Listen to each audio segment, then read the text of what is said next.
الحمد لله وكفى وسلام على عباده الذين اصطفى أما بعد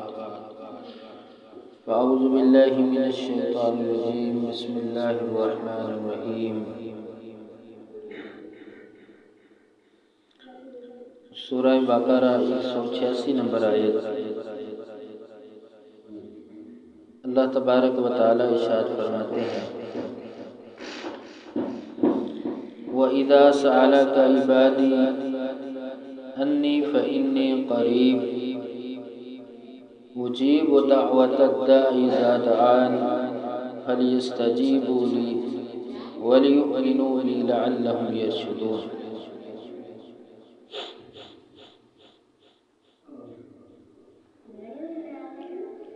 تو اس آیت کریمہ کے اندر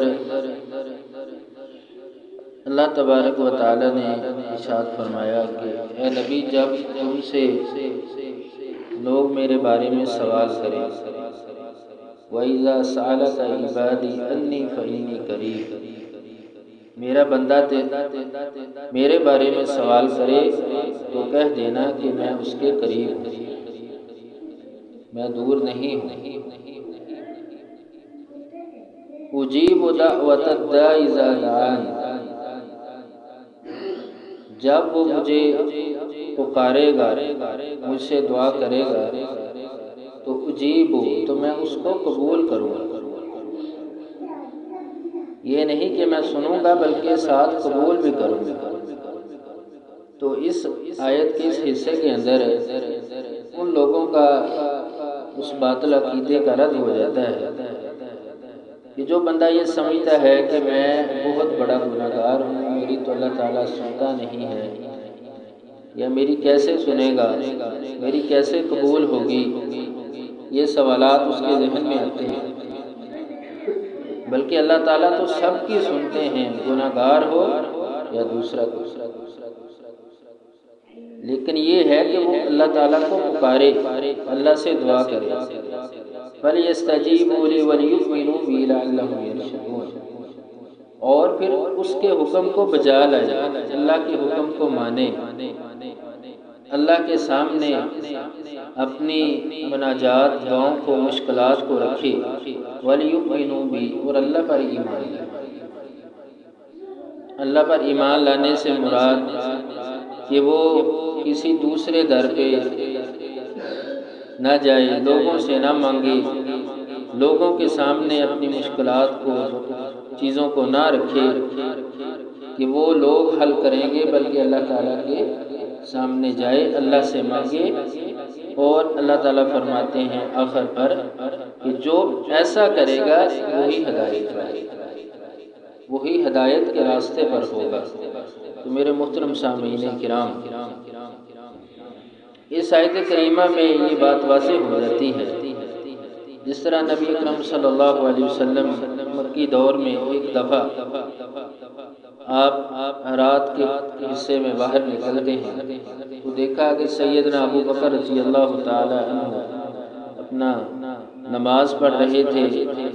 اور آہستہ آواز کے ساتھ، پرسوز آواز کے ساتھ قرآن مجید کی تلاوت کر رہے تھے۔ پھر تھوڑا سا آپ صلی اللہ علیہ وسلم نے آگے دیکھا تو سیدنا عمر رضی اللہ تعالیٰ عنہ وہ بھی کھڑے ہیں، لیکن وہ اپنا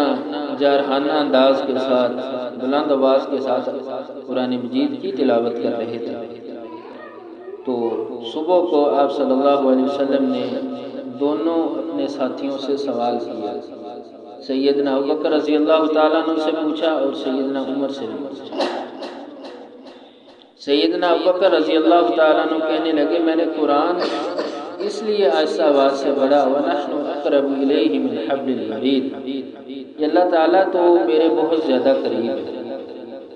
اس لیے میں قرآن کو آہستہ پڑھتا۔ اور سیدنا عمر رضی اللہ تعالیٰ عنہ کہنے لگے میں نے بلند آواز سے قرآن مجید اس وجہ سے تلاوت کی کہ جاگنے والے جاگ جائیں اور شیطان بھاگ جائے۔ تو آپ صلی اللہ علیہ وسلم نے دونوں اپنے ساتھیوں کی اس عمل پر ان کی تحسین کی، ان کو سرایا کہ تم دونوں نے ٹھیک کیا ہے اپنی اپنی سوچ، اپنی فکر کے ساتھ۔ تو میرے محترم سامعین،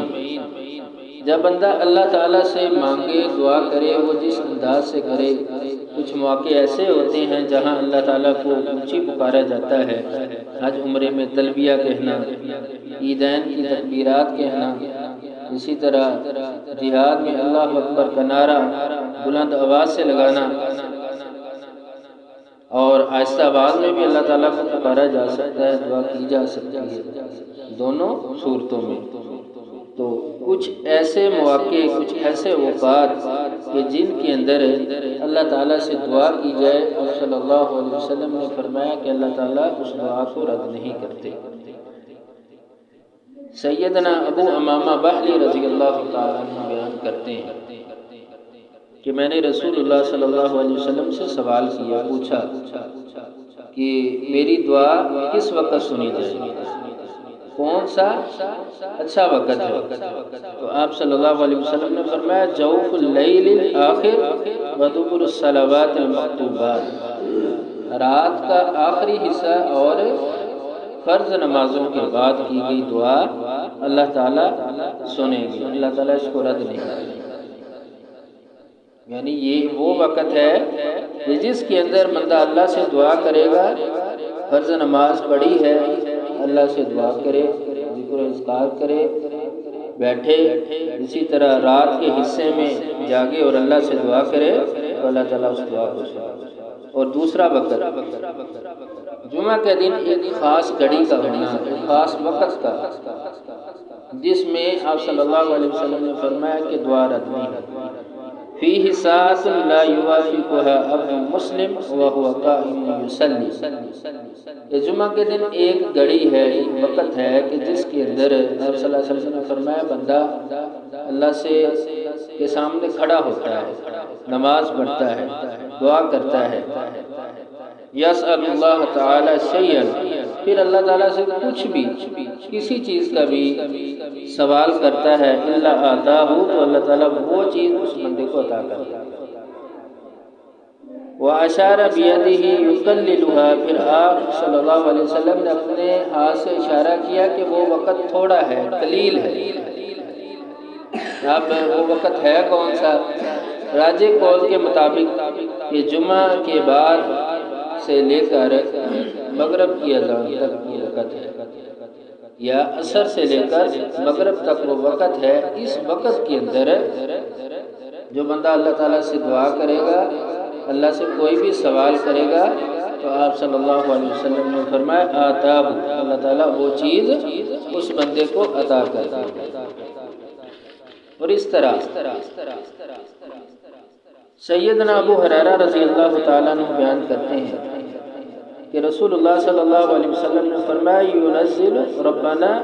تبارک و تعالی كل لیلۃ الى السماء الدنیا حتى يبقى ثلث الليل الآخر يقول من يدعوني فاستجیب له، کہ اللہ تعالیٰ رات کے آخری حصے میں آسمان دنیا پر آتے ہیں اور پھر اپنے بندوں سے سوال کرتے ہیں، کہتے ہیں کون ہے مجھے پکارنے والا، فاستجیب له، تو میں اس کی پکار کو سن لوں، اس کو وہ چیز عطا کر دوں۔ من یسألنی فأوتیہ، اور کون ہے جو مجھ سے سوال کرے، مجھ سے مانگے تو وہ چیز میں اس کو عطا کر دوں۔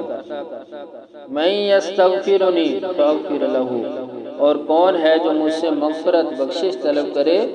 وہ چیز میں اس کو عطا کر دوں، میں اس کو معاف کر دوں۔ میرے محترم سامعین، یہ حدیث آپ صلی اللہ علیہ وسلم کا فرمان کتنا شاندار ہے، اور اللہ تعالیٰ کی رحمت اور اپنے بندوں سے محبت کا عالم یہ ہے کہ اللہ تعالیٰ خود اعلان کرتے ہیں، اللہ تعالیٰ خود پوچھ رہے ہیں کہ کون ہے سوالی، کون ہے مانگنے والا، کون ہے اپنے گناہوں کو معاف کروانے والا، کہ میں اس کی تمام ضرورتوں کو پورا کر دوں، جو مانگے گا میں وہ عطا کرتا جاؤں گا۔ تو یہ وہ وقت ہے کہ جس وقت اللہ تعالیٰ خود اپنے بندوں سے کہتے ہیں کہ آ جاؤ مانگ لو، تو اس وقت مانگی گئی دعا اللہ تعالیٰ کے ہاں قبول ہوتی ہے۔ اور تیسرا وقت وہ کہ اذان اور اقامت کے درمیان رسول اللہ صلی اللہ علیہ وسلم نے ارشاد فرمایا سیدنا انس بیان کرتے ہیں کہ الدعاء لا يرد بین الاذان والاقامت، اذان اور اقامت کے درمیانی وقت میں اللہ تعالیٰ لا يرد، دعا کے دعا کو رد نہیں کرتے، جو بندہ دعا کرتا ہے اللہ تعالیٰ اس کو قبول کرتے ہیں۔ تو یہ وہ وقت ہوتا ہے کہ جس میں بیٹھ کر بندہ اللہ تعالیٰ سے دعا کرے، اپنے اس وقت کو ضائع نہ کرے۔ اور دوران سجدہ سیدنا ابو ہریرہ رضی اللہ تعالیٰ عنہ بیان کرتے ہیں کہ آپ صلی اللہ علیہ وسلم نے ارشاد فرمایا اقرب ما یکون العبد من ربہ وهو ساجد فاکثر الدعاء، کہ جب بندہ سجدے کی حالت میں ہوتا ہے تو اللہ تعالیٰ کے سب سے زیادہ اقرب، اس میں تفضیل کا صیغہ ہے کہ اللہ کے بہت قریب ہوتا ہے، سب سے زیادہ یہی وہ حالت ہے کہ جس میں اللہ کا قرب حاصل ہوتا ہے۔ تو اس حصے کے اندر فاکثر الدعاء، دعا کو زیادہ مانگو، اللہ سے زیادہ دعا کیا کرو، اللہ تعالیٰ بندے کی دعا کو سنتے ہیں۔ اور پانچواں وہ وقت کہ فرض نماز کے بعد بیان ہو چکا رسول اللہ صلی اللہ علیہ وسلم کی حدیث کہ جو بندہ ہر فرض نماز کے بعد اللہ سے دعا کرے گا تو اللہ تعالیٰ اس کی دعا کو ضرور سنیں گے۔ تو میرے محترم سامعین کرام، یہ وہ 5 اوقات وقت میں نے آپ کے سامنے رکھے کہ جس میں اللہ تعالیٰ سے کی گئی دعا اللہ تعالیٰ اس کو رد نہیں کرتے۔ فرض نماز کے بعد جمعہ کے دن ایک خاص گھڑی ہے، اس کے اندر اذان اور اقامت کے درمیان رات کے آخری حصے میں دوران سجدہ، ان کے اندر کی گئی دعا اللہ تعالیٰ قبول فرماتے ہیں۔ اللہ تعالیٰ ہمیں ان احادیث کو سمجھ کر ان پر عمل کرنے کی توفیق دے۔ وآخر دعوانا الحمدللہ رب العالمین۔